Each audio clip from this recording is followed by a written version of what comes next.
Welcome. So today I want to talk about Northrop Frye's Monomyth, which he refers to as the overarching human story that can be used to infer the characteristics of the four seasons of the year. So Monomyth is a kind of story that can work with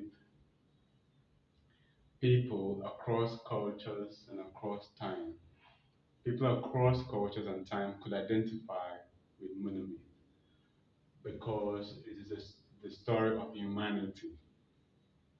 Now, as far as Frye is concerned, the four seasons of the year could be used to represent these stories, just as we have here in this diagram.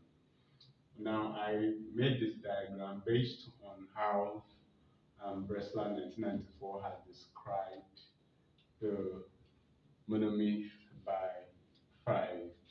So at the top of the human story, you have romance, which is represented by the season summer. And now this phase of the human story is full of happiness and fulfillment. And at the bottom of the diagram, you have anti-romance, which is represented by the season winter.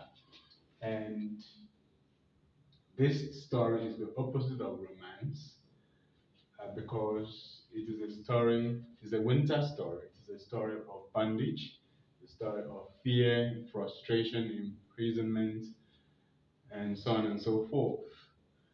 And in the middle to the right, you have comedy, which is represented by the season spring. And it means rise from anti-romance to freedom and happiness.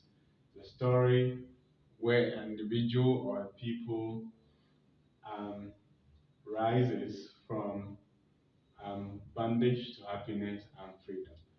Now, to the left of the middle, you have the tragedy, tragedy represented by the season fall, and this story represents a story of disaster, fall from romance to disaster.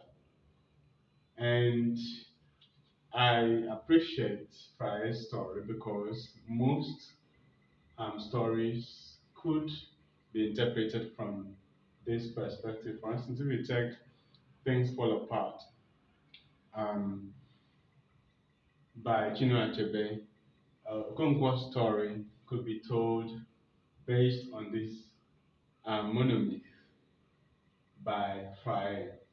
I think that Okonkwo's story begins from um, comedy or spring, his rise from anti-romance, his attempt to be a man of his own in the world, um, when he starts to farm, to work hard so as not to be like his father, and then the story goes on to summer. The summer of the story, Congo's story, could be seen when he has become successful in life, a great wrestler. He has married wives and had children. He has built his own house, and he's a great warrior, well respected in the clan. Um, he has titles.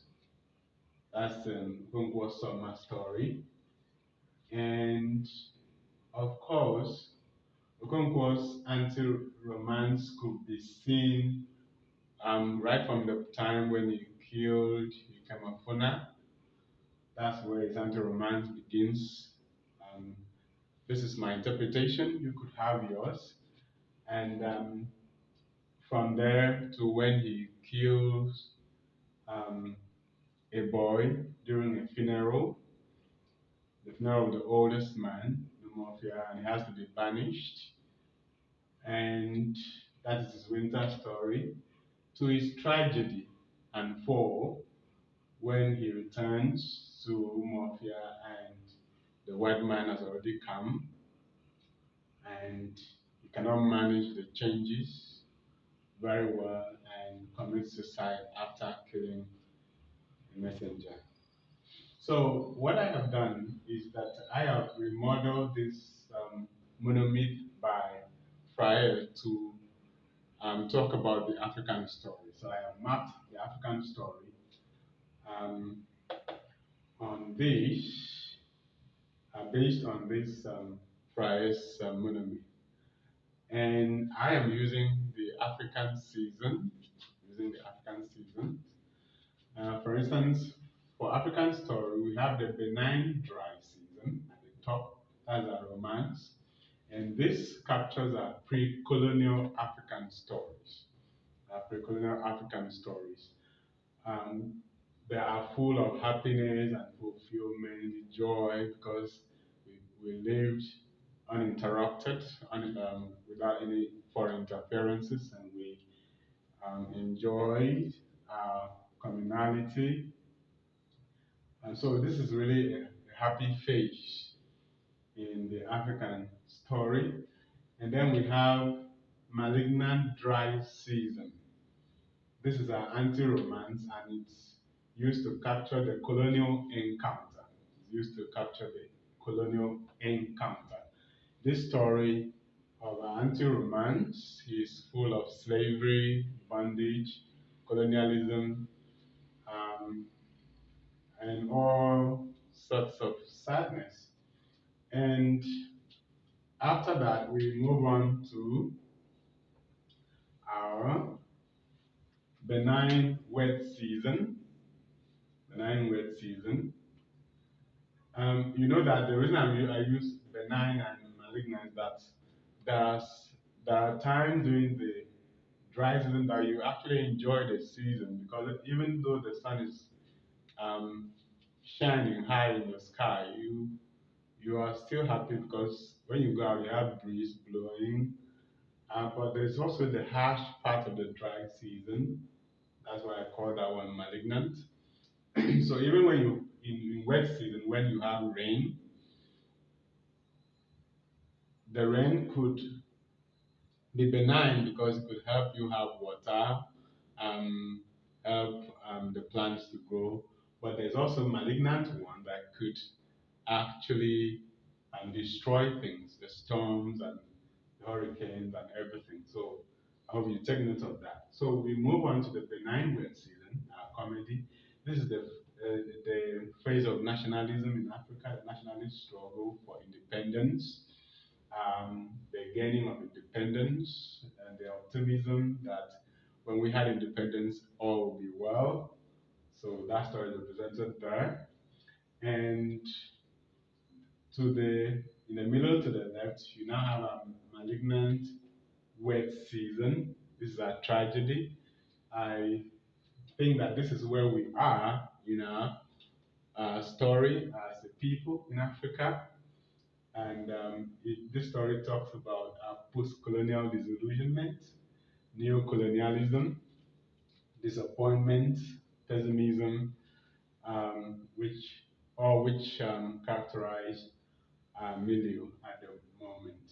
So this is my own remodeling and reinterpretation of Frye's monomyth within the context of the African story, and I hope to represent it in a fully fledged paper soon. So that's where we end our class for today.